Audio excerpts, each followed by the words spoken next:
Hello and welcome to another Classic Golf Clubs. Today I'm going to talk about one of Scotland's great golfers from the post-war era, and that's Eric Brown. A few months ago I featured the unwrapping of an eBay purchase, a bag of Swilken Eric Brown clubs, which were in very fine condition, and it's high time I featured these clubs in a video, so let's go! Above is a link to the first video, and here are some time checks in case you want to skip ahead to a particular part of this video. We'll begin by looking back at Eric Brown's life and career. Much of the information I was sharing here was taken from Eric Brown's autobiography, Knave of Clubs, published in 1961, towards the end of his playing career. Eric Chalmers Brown was one of those larger-than-life characters who come along every once in a while. He earned the affectionate nickname of the Brown Bomber, as he was one of the longer hitters of his era, and he was known for his fierce competitiveness, and even more so for his fiery temperament. Was this deserved though, or was it perhaps a little overplayed? Born in 1925 in Edinburgh, but before Eric was 2, his family moved roughly 20 miles west to Bathgate, where Eric grew up and learnt his golf. He received great encouragement from his mother and father, who were both relative latecomers to the game, starting after the move to Bathgate by joining Bathgate Golf Club, which was only half a mile from their new home. Eric soon began to accompany his mother when she went for a practice, wielding his cut-down hickory club like so many before him. Eric's interest in golf in those days was purely as a fine game, but in 1938 he made a big step in shaping his own and his parents' view of what he might achieve, when he won the County Boys Championship. Here I read from his autobiography. The championship was stroke play over 18 holes, and there were 2 firm favourites on the day, Smillie and Anderson. When all but a few of the competitors had completed their round, Smillie and Anderson were tying for first place. Brown was one of the last to finish and needed a 3 at the last hole to tie with the joint leaders, who were all set to play off over 10 holes. And I read from the book. I myself knew the position, and to the best of my recollection I wasn't unduly afflicted with excitement or nerves. I hit a good drive from the 18th tee and was left with a straightforward pitch to the green. In those days I, like most boys, didn't have a full kit of clubs, and I was not yet the possessor of an iron with which to pitch the ball very high, so I played my normal low pitch and run shot with the mashie, the old traditional Scottish shot. But as soon as I hit the ball, I knew I'd struck it too hard, and it ran across the green and into a shallow bunker. As I approached the bunker, I felt that my chance had gone, just as everybody in the vicinity did. But then I heard one of the officials telling Smillie and Anderson to go ahead and start their playoff, as he, that was me, had no chance now. This was the first time in my short golfing career that I had such an experience, and I reacted to it as I probably have done many times since in similar circumstances. I've always been eager to make people eat their words if I've had the chance at all. So it was a grim Boy Brown who stood in the bunker, weighed up the shot, and with a deep-faced mashie chipped the ball cleanly from the sand, and it was a delighted Boy Brown who saw the ball bounce on the green short of the flagstick and then roll right into the hole. My supporters club, or one of them, my brother Alex, roared his approval. Out I went again to join Smillie and Anderson in the 10-hole playoff, and after 6 holes I was 2 over 3s. Then I took 6, 5, but at the short 9th hole I gained a 2, and I knew that my first title and trophy were in the bag. I think this early chapter in Eric Brown's competitive career sums up pretty much his never-say-die attitude and why he was such a great match player. Once riled, he was a very difficult man to beat and more determined than ever. Eric's father, George, took much interest in his youngest son's progress and developed a practice routine to help him develop his game. Sadly, though, George's health deteriorated over the years, and he died at a young age in 1944 and didn't live to see Eric's finest moments. On leaving school, Eric took a job with the cleaning staff at the LNER locomotive depot and soon advanced to become a fireman, breaking coal and shovel it into the firebox, then emptying out the ashes. All helped to build his strength and to support his mother, who was making do on her widow's pension. The first proper sign of Eric's potential came in 1946. Eric had been enjoying club and county competition, and it was his mother who pushed him out of his comfort zone by entering him for the Scottish Amateur at Carnoustie, much to Eric's surprise. A sign of the austere times was that a 21-year-old Eric was still playing a set of clubs he'd had since he was 15, which had been lengthened by having wooden plugs put into the ends for the shafts. But Mrs. Brown handed Eric £30 and sent him to buy a new set. He went to Forgan's shop in St Andrews and chose a new set of clubs and added a putter to it from his own money. A further sign of how hard golf was in immediate post-war Britain was the fact that finding new golf balls was a major undertaking in itself. In preparation for the championship, Eric visited every sports shop in Montrose, explaining that he was playing in the championship at Carnoustie, but all he managed to accumulate was one new ball.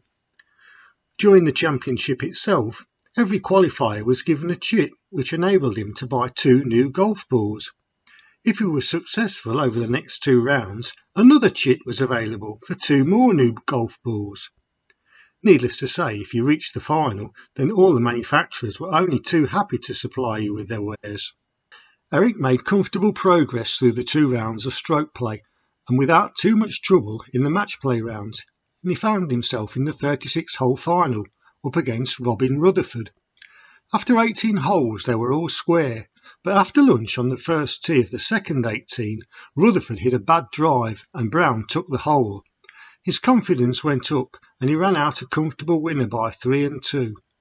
With his self-belief sky high, Eric decided at that moment that the life of a professional golfer was for him. After some months of trying to find a position, he almost gave up, but finally an assistant's position came up at Northumberland Golf Club in Newcastle. But this didn't last, as he didn't see eye to eye with the pro Harry Fernie, so handed in his notice after 10 months.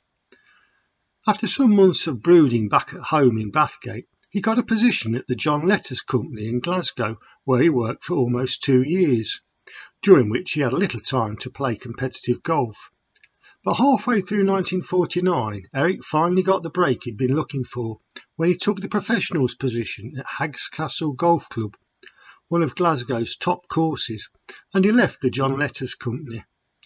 It's funny that although he worked at John Letters, he was never a member of the much advertised advisory panel, unlike his great friend John Panton. I guess that at the time he just wasn't famous enough, and later he was attached to Pirrie of Glasgow. Eric was now established in golf, and after 3 years as an assistant, he was hoping to be admitted to the PGA as a full member so that he could play in all the national tournaments under their control, as he'd shown that he was serious about competition golf. But he was angered to learn that he needed to complete the full 5 years, and so had a further 2 years in the wilderness, so to speak, before he could compete in PGA competitions. He complained bitterly about how unjust this was, but to no avail, and maybe this was where his reputation as a firebrand began. This was the reason Eric began to travel overseas for competition, entering competitions on the continent, with great success. Now would be a good time to look at Eric Brown's competition record. His first large professional win was the Northern Open, which was one of 2 72-hole events held in Scotland at the time. We can also see the success he had on the continent with 3 victories, and he also had several high places as well. The Penfold tournament was his first success on the PGA Tour. 1957 saw him win the Harry Vardon Trophy for the lowest scoring average in the season's top professional events, as well as the Dunlop Masters. We can also see a few more Northern Open wins. This was a competition dominated by Eric Brown and John Panton through the 1950s into the early 1960s. Moving into the 1960s, and Eric had 2 wins in the News of the World Match Play, or the PGA Match Play Championship, and a few more wins in the Scottish Professional Championship. With respect to major championships, Eric Brown only ever competed in the Open, and he acquitted himself quite respectfully here, with 6 top 10 places. His best years were in 1957, when he took sole position of 3rd, and in 1958, when he tied for 3rd place. But Eric Brown is probably best known for his Ryder Cup exploits, where the match play format really suited his fighting spirit. Let's have a look at the results he achieved. His first Ryder Cup was in 1953 at Wentworth, England. At this time, all matches were over 36 holes, which meant that to win, a player had to be pretty consistent. Eric was aged 28 and in the foursomes was paired with his good friend John Panton against Lloyd Mangrum and Sam Snead. But the American pair put on a masterclass and were winners by 8 and 7, and America won the session by 3-1. In the singles the next day, Eric was paired against Lloyd Mangrum again, and a close, tense match ensued, with Brown eventually triumphing 2 up. The British team actually won the singles session by 4.5 to 3.5, but the Americans had been very strong in the foursomes, and so the overall result was a win for the USA by 6.5 to 5.5. In 1955, the match was in America at the Thunderbird Country Club in California. Eric was paired with Englishman Sid Scott and came up against Doug Ford and Ted Kroll. As in 1953, the American pairing cruised to victory, this time by 5 and 4, and again the USA led by 3-1 after the foursome session. In the singles, Eric was paired against Jerry Barber, and a close match was fought, with Brown slowly edging ahead and closing it out by 3 and 2. Britain had only 2 other wins in the singles and so lost the match overall by 8-4. That brings us to 1957 and what was in many ways one of the most memorable Ryder Cup matches in its history. The match was played at Lindrick between Worksop and Sheffield, England. In the foursomes, Eric was paired with Christy O'Connor Sr. against Dick Mayer and Tommy Bolt. It was a familiar story for Brown, as he and O'Connor were dispatched by 7 and 5 in the foursomes, and the USA took a strong lead of 3 points to 1. The chance of a victory for Great Britain now looked very slim, and the press were already writing them off. This angered Brown, who had felt all along that the team were in with a chance this year, and as we've seen, and Eric Brown with his backup makes a dangerous competitor. In the singles, Eric was out first and again was playing against Tommy Bolt. Bolt also had a reputation as having a fiery temperament, and his club throwing antics were well documented. Eric started like a train and was 4 up after the morning round. Bolt became angrier as the second round progressed, and the public could sense the tension. Brown was a quick player, and at one point Bolt seemed to be slowing down the play to try and upset Brown's rhythm. Apparently Eric sent his caddy off and carried his own bag for a short while. When his caddy returned, he had a folding chair, which Brown then unfolded and sat on when Bolt seemed to be deliberately delaying things, much to the amusement of the crowd and the annoyance of Bolt. Brown eventually won by 4 and 3, and this stirring success in the first match seemed to inspire the team as they produced an unimaginable turnaround by winning the singles by 6.5 to 1.5 to take the overall match by 7.5 to 4.5 points.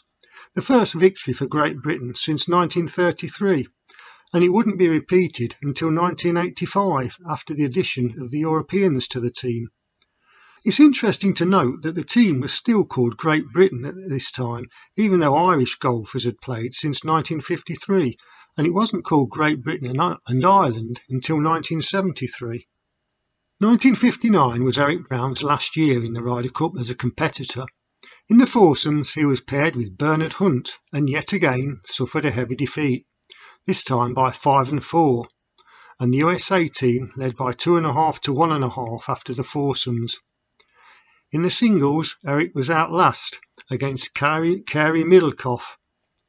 The American team got off to a good start in the morning, with most of their players holding a comfortable lead. Eric Brown was one of the few high points for Great Britain, being 3 up after lunch. He went on to win by 4 and 3. His was the only victory in the singles, with Norman Drew and Peter Allis getting halves.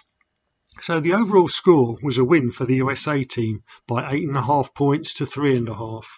Eric Brown also captained the Great Britain team in 1969 and 1971. In 1969 there was a hard-fought half, culminating in Jack Nicklaus's famous concession to Tony Jacklin on the 18th green. In 1971, the team lost in America by 18.5 points to 13.5.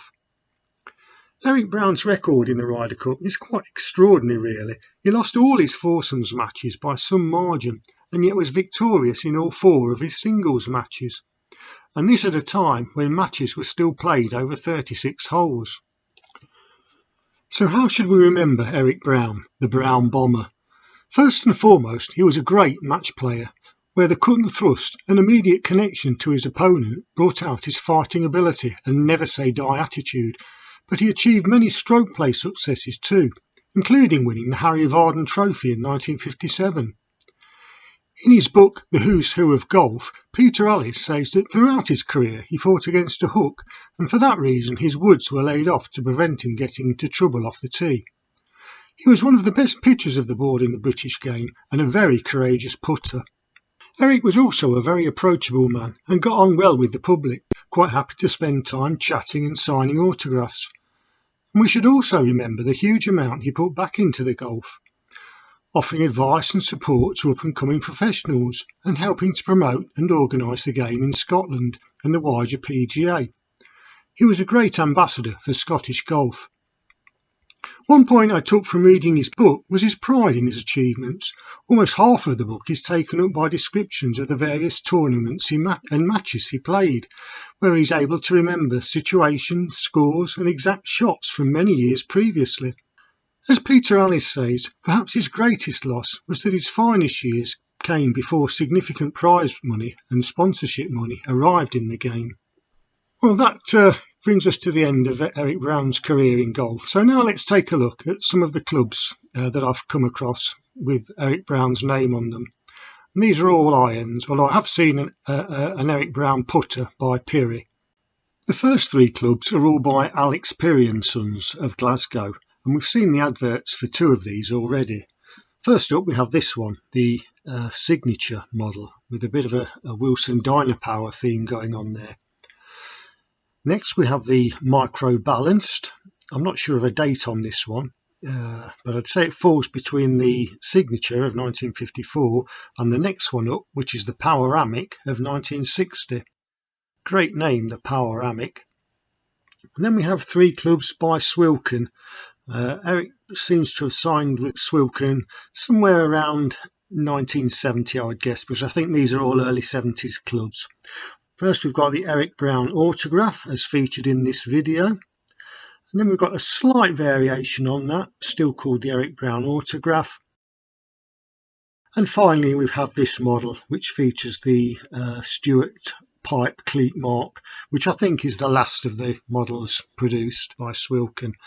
Nice coloured ferrule on that one. Well, those are all the irons that I've seen with Eric Brown's name on them. So next up, I think we need to have a quick review of the woods, irons and putter that I'll be playing when I do the on-course feature of this 2-part video. So let's move across and have a look at those. I featured these quite recently in a video about the excitement of unpacking a new eBay purchase. I'll put a link to the video above somewhere here. But let's have a quick look at the woods now, because I'm going to take these onto the course and play a few holes with them.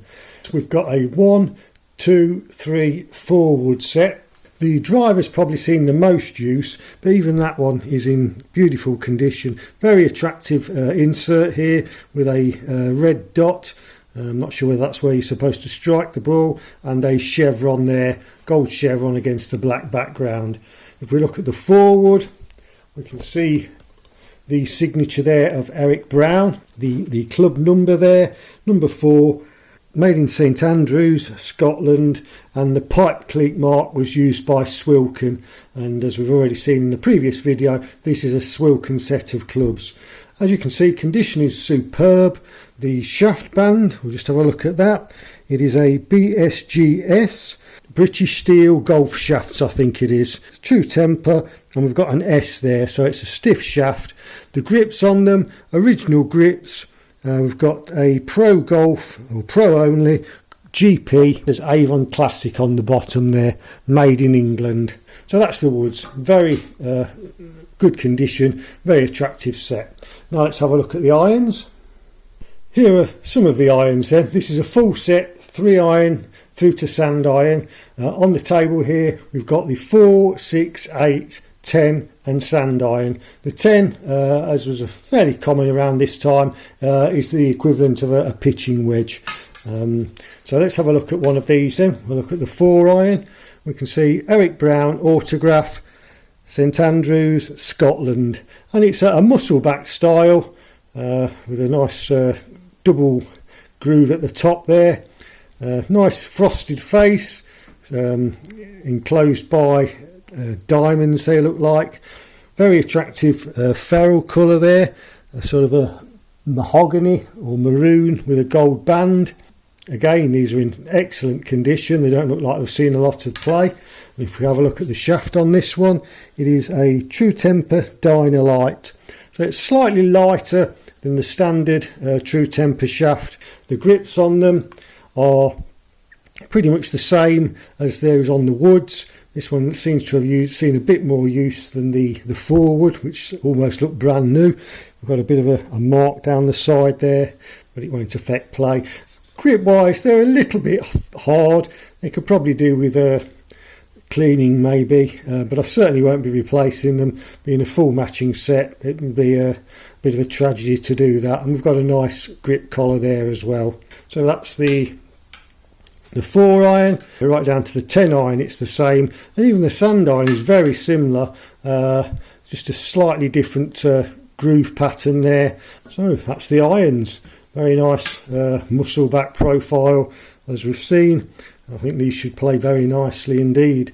And here is the putter. Unfortunately, it's not a Swilken Eric Brown, which would have been a real nice match set if it were, but it's still a very nice putter. It's a Dunlop putter, and it is an Arnold Palmer design. So it's very similar to it has similarities to the Wilson Arnold Palmer designed by putters. This one came out, I can't remember exactly. I think the ferrule gives it away. I'll find out which model this was equivalent to, and I'll bring up the date somewhere up here. I think again it's that sort of mid to late 1960s date. But as you can see, it's a flange blade style, nice sight line there. It's got a decent weight to it. Have a look at the shaft band on that one, and it's a Dunlop Arnold Palmer Uni Swing.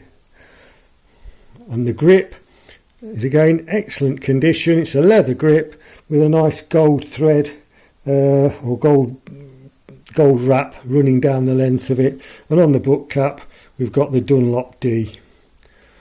And that's the putter. Very nice set of clubs all round. I look forward to playing these on the course. I'll be playing the clubs in part 2 of this video. So to finish part 1 here, these are the lofts on the irons. They're not too bad, perfectly playable, a little bit inconsistent in the gapping. Well, hope you enjoyed this, and I hope to see you again in part 2. Bye!